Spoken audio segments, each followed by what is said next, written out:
26শে August একটা ভীষণ গুরুত্বপূর্ণ দিন। অষ্টমী তিথি, সোমবার, আবার জন্মাষ্টমী।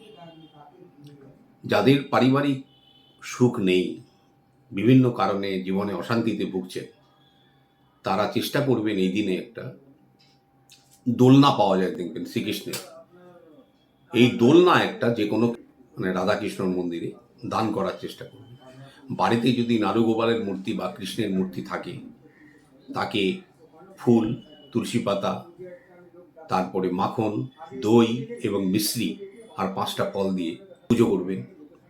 চেষ্টা করবেন সকাল সকাল চান টান করে কোনো অন্ন না গ্রহণ করে সেই সময় পুজোটা করতে। কৃষ্ণর কাছে প্রার্থনা করবেন, জীবনে আমার এই যে কষ্ট, এর থেকে যেন ভগবান মুক্ত করে। আর যদি সম্ভব হয়, রাধাকৃষ্ণের একটি সুন্দর মূর্তি বাড়ির যে পশ্চিমের ওয়াল, সেই ওয়ালে ওই দিনকে পারলে স্থাপনা করবেন, বা নারুগোপাল ননি খাচ্ছে কোনো এরকম ছবি ওই দিকে স্থাপনা করবেন। গৃহে সুখ শান্তি ফিরে আসবে। অতঃপর এই দিনে জীবনে যাদের অনেক রকম অভিশপ্ত যোগ, অষ্টমী তিথির সোমবার, আবার সেই শিব মন্দির, আপনার জীবনে যশ প্রতিষ্ঠা চাই, ছোলার ডাল, এই ছোলার ডাল আপনি নিয়ে যাবেন 12টা, শিব ঠাকুরের মাথায় অর্পণ করবেন।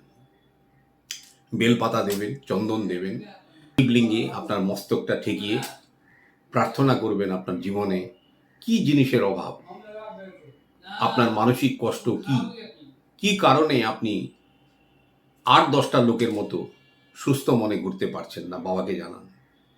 আপনার জীবনে কোনো অভিশপ্ত যোগ, কোনো দুঃখ যোগ, কষ্ট যোগ, যেটাই থাকুক, ওই দিন কিন্তু এটা নষ্ট হয়ে যাবে।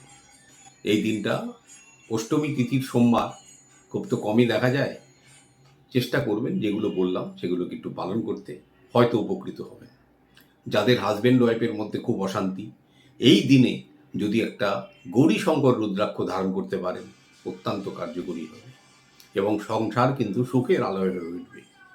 এগুলো পালন করুন, ভালো থাকবেন। নমস্কার, সবাই ভালো থাকুন।